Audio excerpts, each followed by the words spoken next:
Well, amen. I'm happy that you're here in the house of the Lord. You could have made an excuse today. You could have said, well, I stayed up last night and I was reveling in the 2012 glory, but no, you made it to church. Yeah. And that tells me that 2012 is not a year about you, but it's about the Lord. Right. And we've been blessed over the last 2 weeks to really celebrate the birth of Christ and now celebrate the birth of a new year, a new beginning. And we begin today our journey of 1,000 days. Well, it may not officially begin until next week, but it's a day that we can rejoice and begin together as a collective family in Christ to begin marching forward to see what God has for us. Yes. 2011 has been a year of transitions. In this church, you transitioned out a pastoral couple who was here for 10.5 wonderful years of great service to this community. Right. And we celebrate that today. We celebrate what God has done in their life and through them in this church. Right. And then in August, a new pastoral family was brought in, and you never know what you're going to get. And hopefully you're not regretting it. But if you are, it's a new year, a new beginning. Take a new outlook on what's happening. Right. Of course, if you look at the world, it's been new beginnings in the world, new transitions that took place. A year ago this month, Representative Gabriella Giffords was meeting her constituents, much like us, and an assassin struck her and almost took her life. And if she thought 2011 was going to end in gearing up for a Senate race, but it ended up just trying to stay alive. Many of us have had pains and of issues and of concerns throughout 2011, and I don't want to push them aside, and I don't want them to push them down, but I don't want you to stay hold of them. I don't want you to lock into them, because 2011 has moved on. Amen. 2012 is Right. here. Right. Amen. Right. And I want to talk to you today about just a simple verse, which is going to be truly our life verse here as a church over the next 1,000 days, which is going to take us to October of 2015. Now that's a long way away, and many things can happen, and we may go through trials and tribulations, and we may lose some, and we may gain some, and we may have problems, and we may have triumphs. But I want you to take hold of the message that is today, and the message is simple. If you turn to the book of Mark, and you don't have to turn there today if you don't want, because it's up here on the wall, and it says, if anyone would come after me, he must deny himself and take up his cross and follow me. Did you get that? It's not about your spouse. Right. Right. It's not about your church. I didn't hear Scenic Park up there. I didn't hear even the Virginia district. Right. Christ is commanding us to take up His cross, not for your own sake, but really for Him. Right. And so that's where we are today. And if you have your life notes in front of you, if you follow along, I'm going to talk to you about 3 S's. And the first one that we need to focus on in 2012 is to be selfless. Not selfish, but selfless. Now, how can we become selfless in 2012? We can do it by going to the need. Did you know there's a great need out there? Right. Amen. Talking to you here in this congregation, there's a great need. Some of it's financial. Some of it is spiritual need for your loved ones that are struggling. Yes. And I'm believing that there could be a breakthrough this year. Right. That I believe that 2012, we can reach the need here in this community. Yes. We can reach the lost. And it may not just be the lost of Bristol, but it's the lost in your own family. Right. It may be the lost in your heart. Right.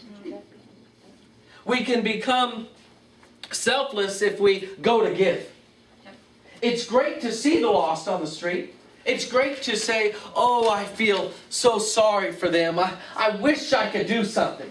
No, we have to get out of the talking and get into the doing. Right. And we have to be willing to give. Right. Now, I don't have to preach that message to this church because you're a giving church. 21% of your budget last year went to missions. It went to giving. Right.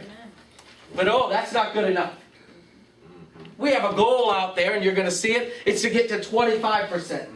Well, that's a lot, Pastor. You're giving away a lot of portion of our budget.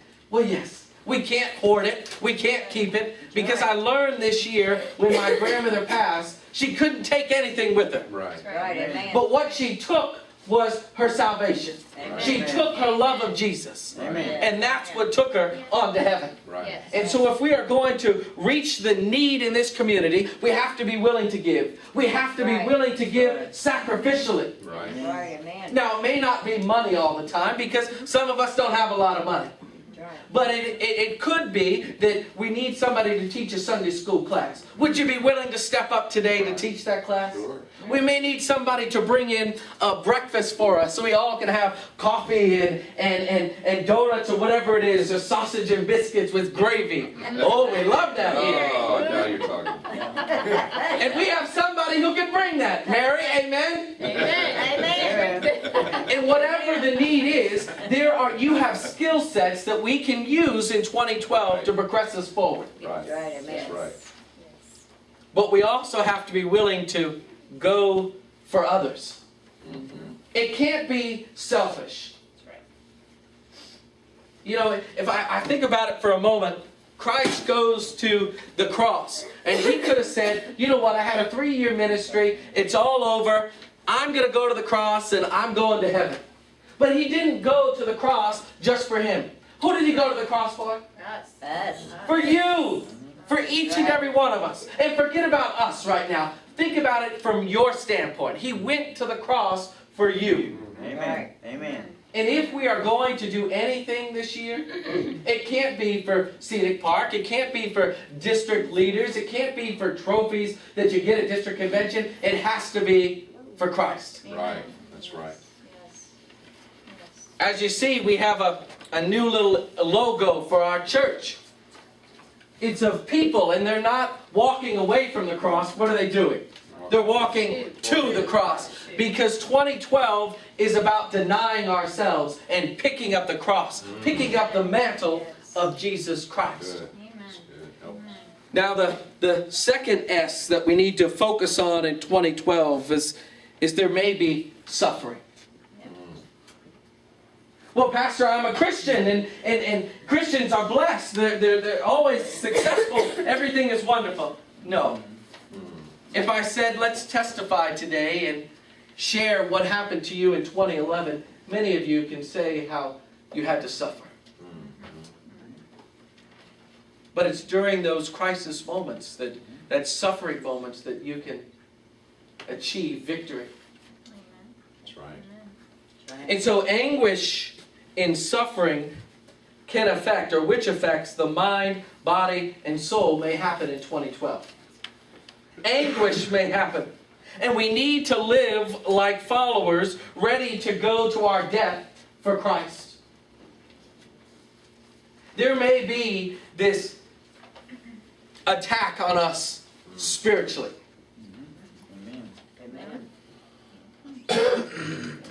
The devil will come after you with full guns blazing in 2012 because you're trying to follow more like Christ, or be more like Christ. Yes. Amen. That's right. He's going to attack your finances. Amen. And he's going to put in your mind to think, well, I can't give to the church this year because I don't have any money. I believe that if you bless God, God will bless you. That's right. Amen. That's true. Now, I didn't say you're going to win the lottery and have $1 million. I Right. didn't say that. I said God will bless you. Right. He will meet you and meet your needs Test him. That's right. where and what you need to be doing. Right. And think about it. The devil may come after your health. He may attack your body. Spiritually, your mind is ready. You're reading the Word every day. Everything is wonderful. And then something's happening in your body and you become very sick and you become discouraged. You see, the devil wants you to be discouraged. He wants anguish. He wants angst to come over you. That's right. Amen. But I'm telling you, if you pick up the cross and you deny yourself and you deny the devil victory, you will have blessings in 2012. Amen. Now, agony and suffering which causes extreme doubt. You may have agony, which causes extreme doubt. I want you to, you take anything out of the message. Remember, I'm trying to give one little point that you can take out of the message and use in your week ahead. Take this. We may doubt ourselves, but never doubt God. You may doubt that the doors of opportunity are going to open. You may doubt that your health is going to improve. You may doubt that this church is going to fill up. You may doubt that we're going to reach the lost of Bristol. That's fine. But don't doubt God. Right. That's right. Amen. Amen. I serve a God who says He's more than enough. Right. Amen. He doesn't say, I'm just going to provide a little bit. Right. I believe He's going to pour out His blessings upon you individually and upon this church if we pick up the cross and we deny ourselves in 2012. Help us, help us. The next point is agitation in suffering, which causes a great stirring of emotions. You ever been agitated? Oh, yes. This morning I was down in our den area, and if you have children, you understand this. All I heard were footsteps clanging and clacking up above me. It sounded like the roof was going to fall in. Then I hear my lovely daughter Victoria running and screaming for my dogs and yelling and jumping all around. I had to get out of the house. It's Sunday. I'm supposed to be happy. I'm not supposed to be agitated. But sometimes things will stir you up, will stir up your emotions to get your attention. Yeah. And I believe in 2012, God is prepared, or excuse me, in 2011, God prepared us. He stirred up our emotions. Amen. There was a transition